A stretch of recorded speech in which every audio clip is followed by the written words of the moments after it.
Talked yesterday about how gratifying it is for you as a coach to see some of your guys get better and get paid life-changing money. What's your reaction to Moody?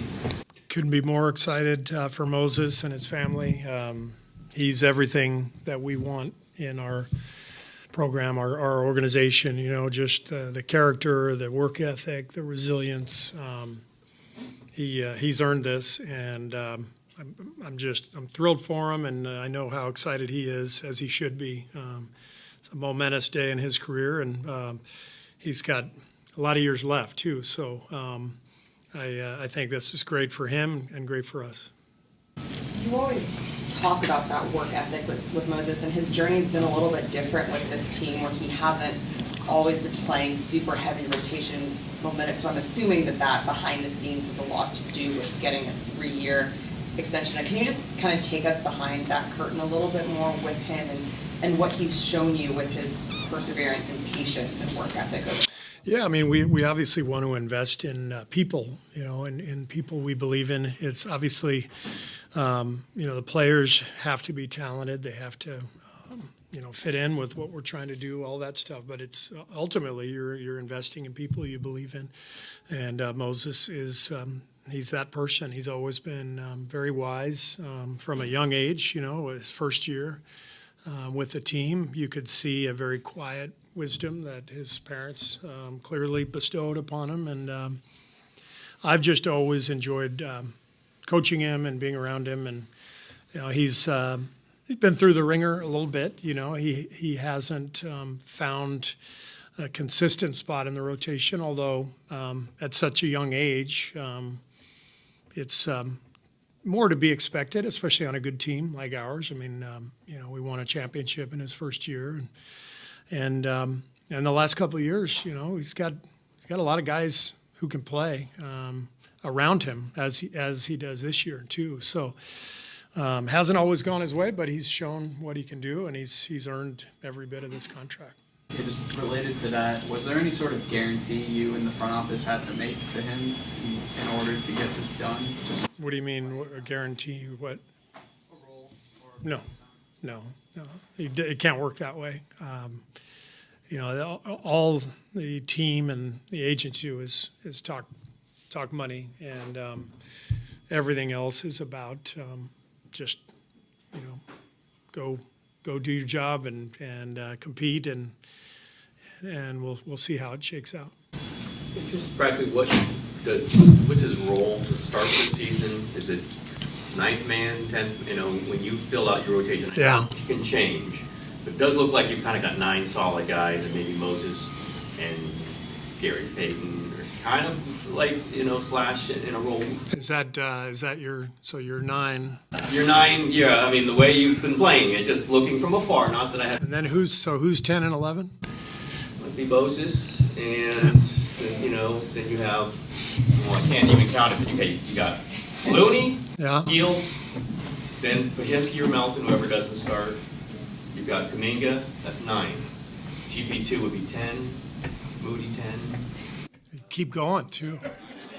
You know, I'm kind of messing with you a little bit, but I want you guys to know the game I play in my head every day, and I can tell you right now, Lindy Waters has had a fantastic camp. I think he's second on our team in plus minus over the course of the training camp games. Guy can help us win a game. You know, those are the only 2 guys I would tell you right now are not going to be in the rotation Wednesday. I've told them both that. They know that. That leaves 12. Yeah, I forgot Kyle Anderson. Yeah. So there's 12. So we have a great problem on our hands. We have an incredibly deep team, but just do me a favor when you write, you know, after Wednesday night, your stories about the game, or if you ask me after the game why I didn't play so-and-so, I just ask, or please tell me who I should have taken out of the rotation, and then I'll have more clarity. So,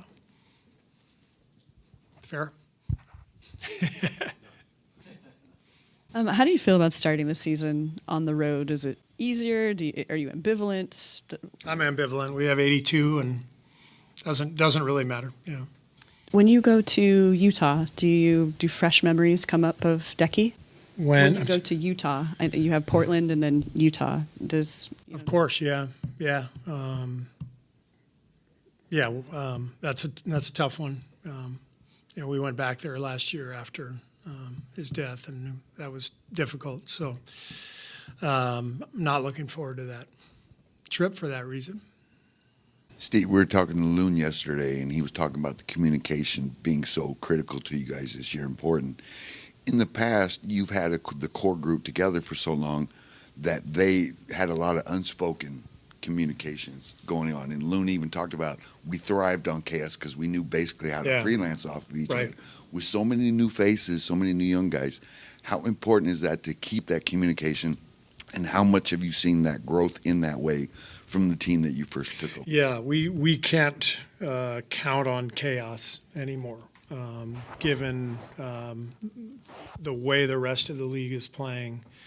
The lineups that we see, the switching defenses, our roster now compared to where we were 5 years ago, 6 years ago, we have had to make some changes, and we're in the midst of that. I'm really proud of the guys especially our vets, for embracing that. We've got to get more organized. We've got, and that requires a lot of work every day. So I'm hoping it translates. I think it will, because I'm seeing a lot of good stuff in practice. But we have to communicate, but we have to get reps in of the stuff we're working on, because the chaos won't get us where we want anymore. Kind of just hit on that, Steve. So I assume going into seasons, some years more than others, kind of the identity of your team and what they'll have to do to be successful. I guess heading into this season, do you have a great feel of what it is that you guys really need to hang your hat on to be successful and get back to the places? And if so, what is that? Yeah, it's depth, it's strength in numbers, it's being feisty defensively, multiple effort team, and we got to push the ball. If we can improve in transition in both directions, as we were talking about earlier, we've got 14 guys. All 14 guys can play.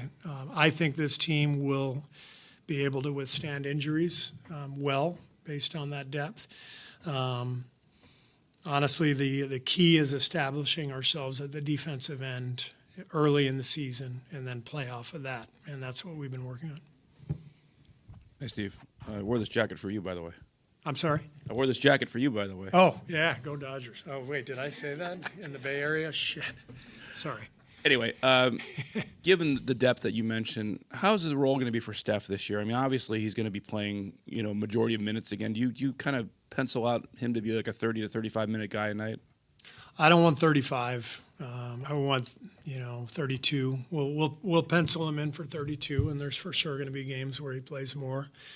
But I do think this team is well suited to give him some rest and try to keep him around that 32 mark. Steve, have you settled on Andrew at the 2? Maybe. Not willing to provide my starting lineup at this point.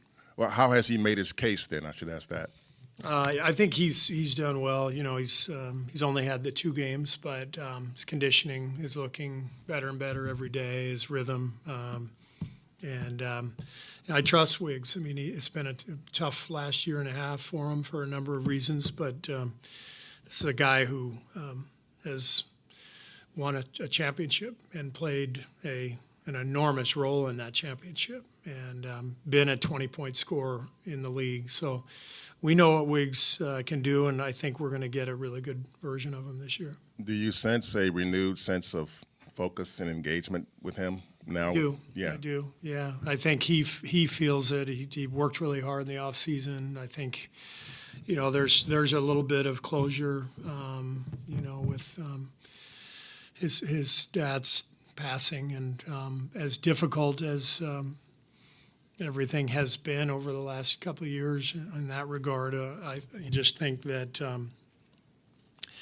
when you lose someone, there's especially after a struggle, I think there's a little bit of a feeling of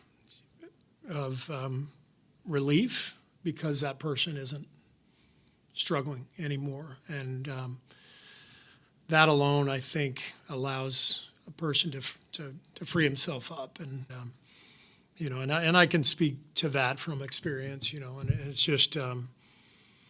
I think that's a factor. I know, Wiggs is a very private guy and purposely does not really want to open up about this, but I feel comfortable as his coach, saying this, that he's an incredible human being. He's just, everybody loves him so much. He's such a great father and great son, and, he's been through a lot. And I just think that he's got some peace of mind, in a way, despite the obvious pain that comes along with it.